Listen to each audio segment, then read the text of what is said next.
샬롬, 3월 8일 월요일 예정연에 오신 여러분들을 환영합니다. 이 아침을 깨워주신 하나님께 감사하며 기도로 예정연을 시작하겠습니다.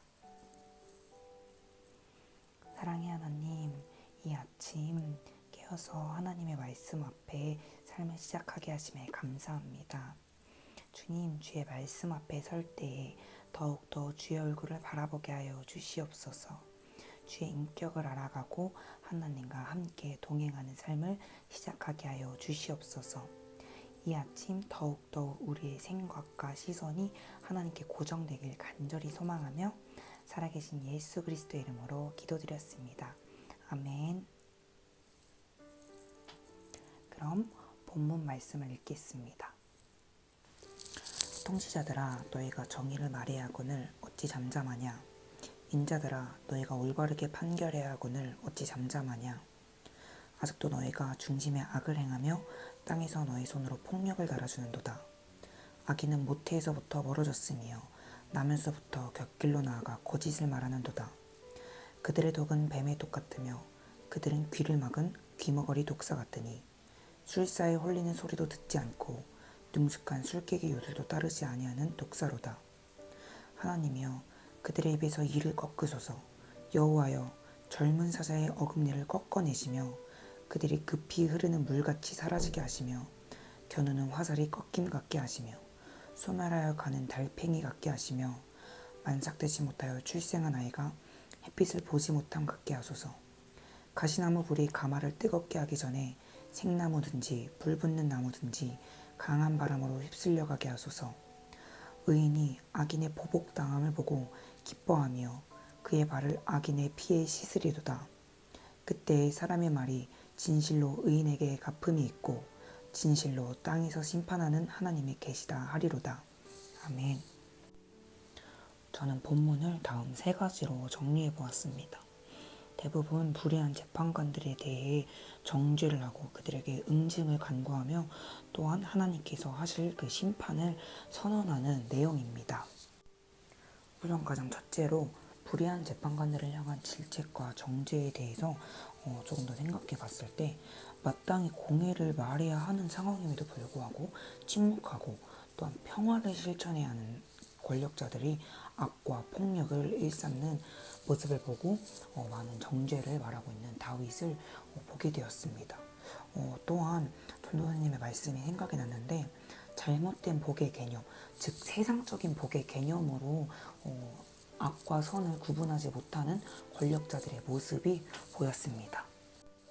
두 번째로 하나님을 향한 불의한 재판관들의 응징을 간구하는 다윗을 다시 한번 보게 되었습니다.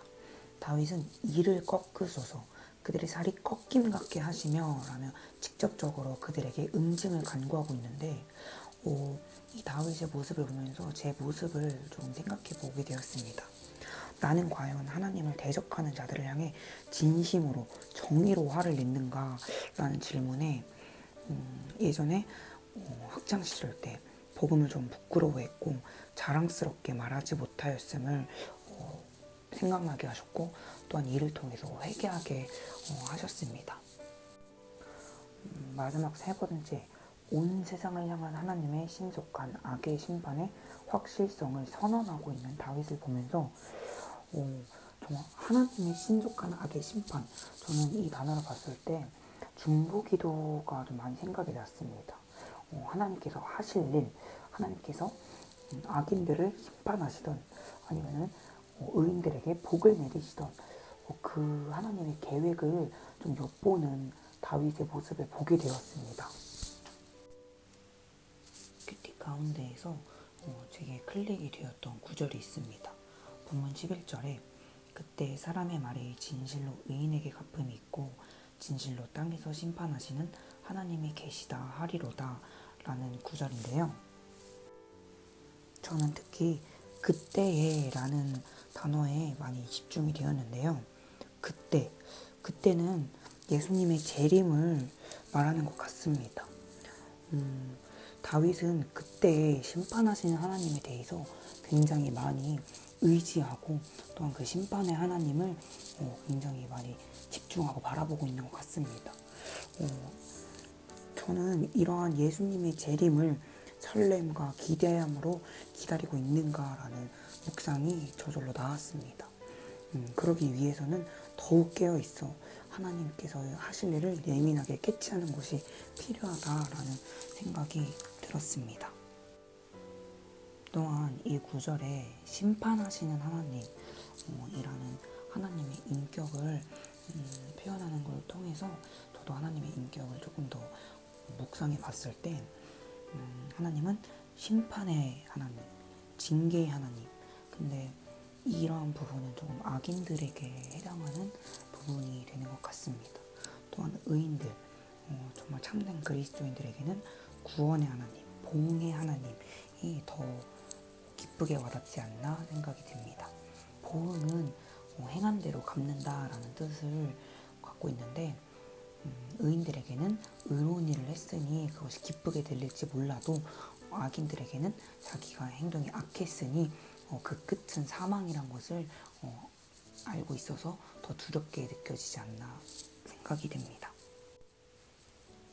이렇게 제 마음에 클릭된 포인트들과 하나님을 알아가면서 제 삶에 실제적으로 적용하는 것들을 생각해 봤습니다.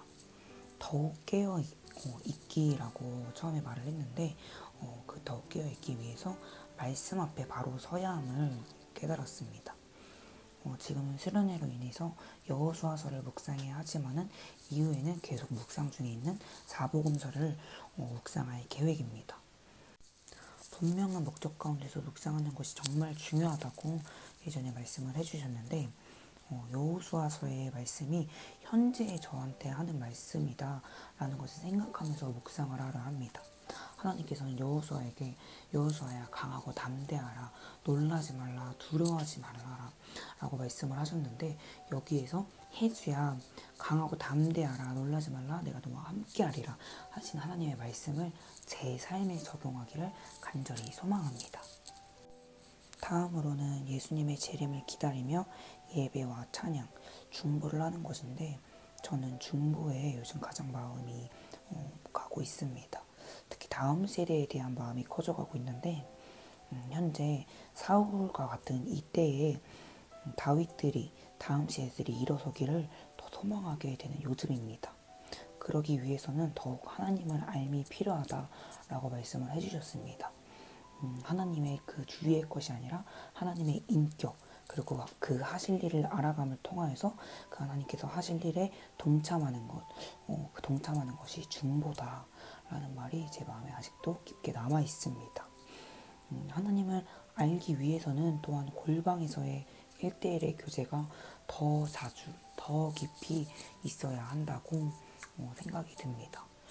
이 1대1의 교제는 말씀 중에 기도와 찬양, 예배 가운데 더 예민하게 캐치하며 그 가운데 거하시는 하나님과 더 친밀하게 교제를 해야 한다라는 생각이 듭니다.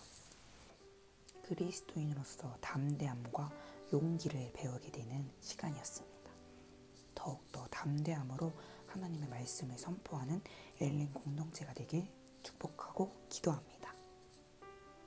그럼 기도로 새 청년을 마무리하겠습니다.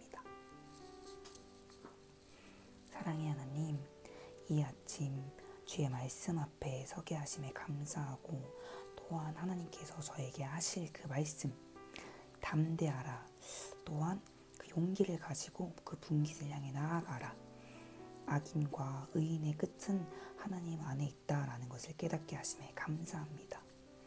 주님, 세상의 그 복이 아니라 세상이 알고 있는 복이 아니라 하나님 안에서의 복, 주님 그 참된 복을 이 엘린 공동체가 다 함께 누리길 소망합니다. 주님 감사합니다. 사랑합니다. 오늘도 함께 하시며 우리를 눈동자와 같이 지켜주시는 예수 그리스도의 이름으로 기도드렸습니다. 아멘. 그럼 좋은 아침 보내시고 안녕히 가세요.